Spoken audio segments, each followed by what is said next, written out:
Well, Richie, you remember Sam. He'd always kind of start off not in the middle of the paragraph, but in the middle of the book. I mean, you'd walk in his office and he'd be already talking 3 light years ahead of you, and you didn't even know exactly where he was until he got all finished, and then it made sense. What a great guy. The first minute I met Sam, it was obvious that this was a unique human being. Physically, he was overwhelming. Great big bear of a man, and with a sort of an impish grin and a twinkle in his eye, and his attitude toward me and was sort of, come sit on my knee, son, and I'll tell you how to sell things. He was a huge man with big shoulders, a kind of a bull neck, and these enormous hands, huge hands, that he would ball up into a fist whenever he needed to make a point. And when one of those hands came down on a table to emphasize a point, the point was absolutely irresistible. Sam Bloom was probably the most well-rounded participant in the newspaper business that I've ever known. Most people in the newspaper business, if they're writers, they know the editorial side. If they're advertisers, they know advertising salesmen, they know the advertising side, etc. But Sam knew all phases of the paper, and he knew them intimately, and he knew them well. When you consider the fact that he'd already had a successful career when he started his agency, past the age of 50, it's pretty phenomenal what was accomplished because he actually, I guess, led 2 lifetimes. When Sam was silent and quiet, I never tried to disturb it because I knew he had something on his mind.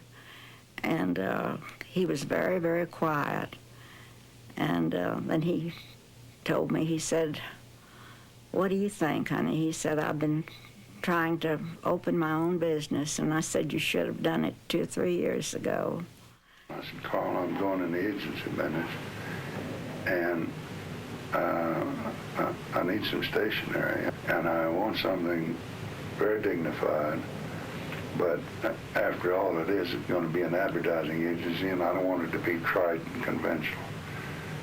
He said, what's the name of the agency? And I said, "Sam Bloom Advertising Agency." And a few weeks later, I called him back, and I said, "Carl, where in the world is my stationery?" Well, he said, "Hell, I can't do anything dignified with the word Sam, and I'm not going to try."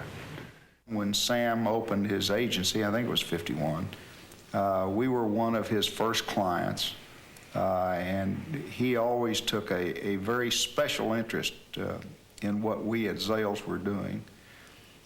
He helped us understand our customer. He helped us understand the changes that our customer was undergoing and the changes in the marketplace. Yes, he had great insights, which is very valuable to a retailer because if you can anticipate what the customer is going to want, you got a big leg up on your competition.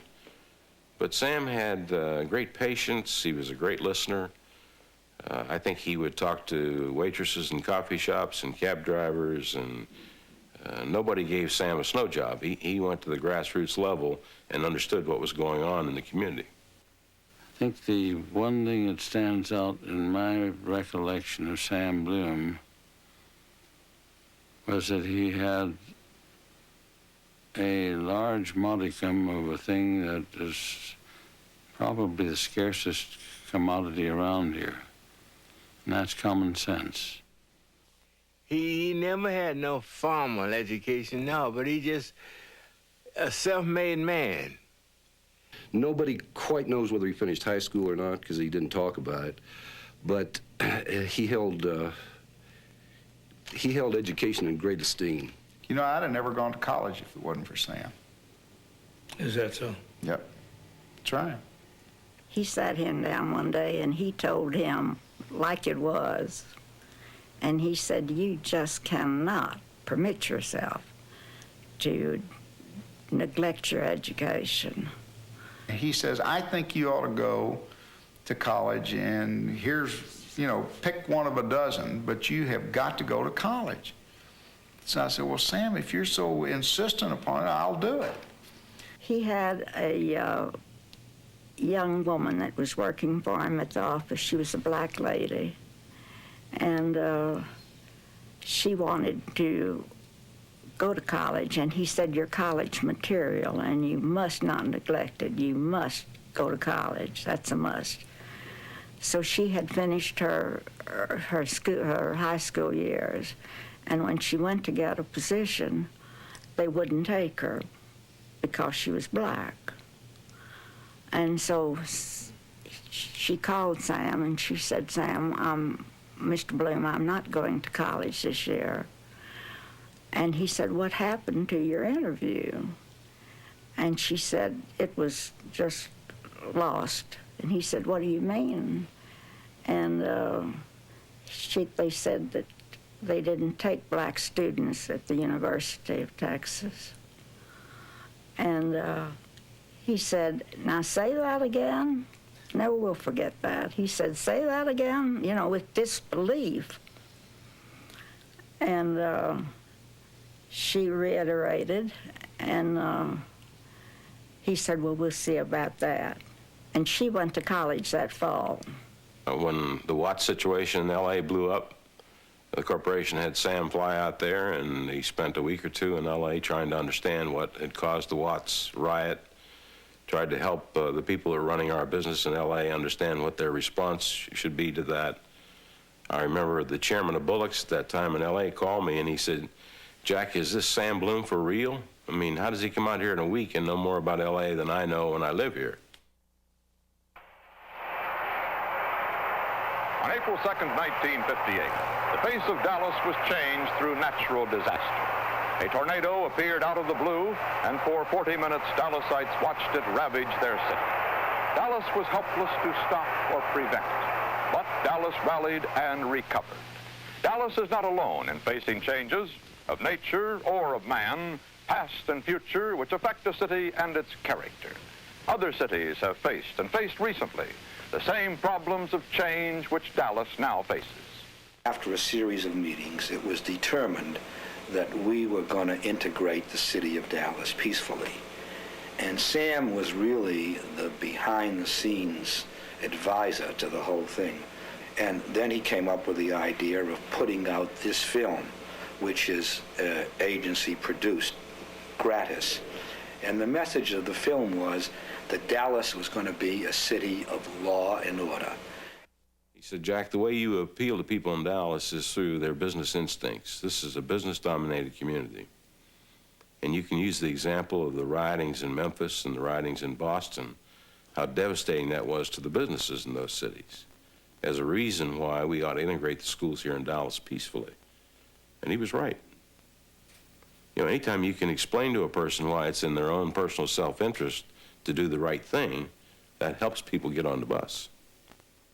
The reason that he was so effective in communications, not only did he understand people, but he respected them, people at all levels. I was in his office when Lyndon Johnson called him.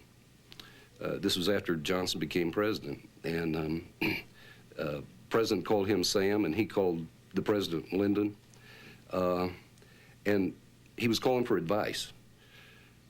But he gave the same interest, genuine interest, to anybody, any employee at any level that he gave to Lyndon Johnson. Mr. Bloom was a wonderful fellow, I tell you that. Ain't nothing I ever had to ask him to do for me that he wouldn't do. I remember one time when he had a tight budget, he had a man on the staff that he thought needed a raise, but he couldn't get the general manager to approve the raise because of the budget. And Sam put a $10 bill in an envelope every Friday and gave it to that man for 2 years before he gave him the raise he thought he deserved. Sam was never a person looking for self-glory. And in that sense, he was a terrific prototype of what a good public relation man should be. A good public relation man never gets a picture taken. He never considered himself in the Hall of Fame, or he never considered himself anything special. He was the most modest person I ever knew. as I parked in the garage today, I thought Sam would think this was much to do about nothing. He was a very humble person, really. Well, I can't think of anyone more deserving of being in a Hall of Fame. Happens to be an advertising Hall of Fame, and he was a great advertising and marketing man, but he was more than that. He was a great inspiration to all of us, and in a city like Dallas, which went through an enormous number of growing pains in those years, he was clearly one of the great leaders of the city. Sam had a phrase he used rather intimately at times to people that he was fond of and that he knew well. And I would like to say to Sam on this great occasion, Sam, bless your heart. Mazel tov. I would say the Hall of Fame ain't never had nobody that good. What a great guy.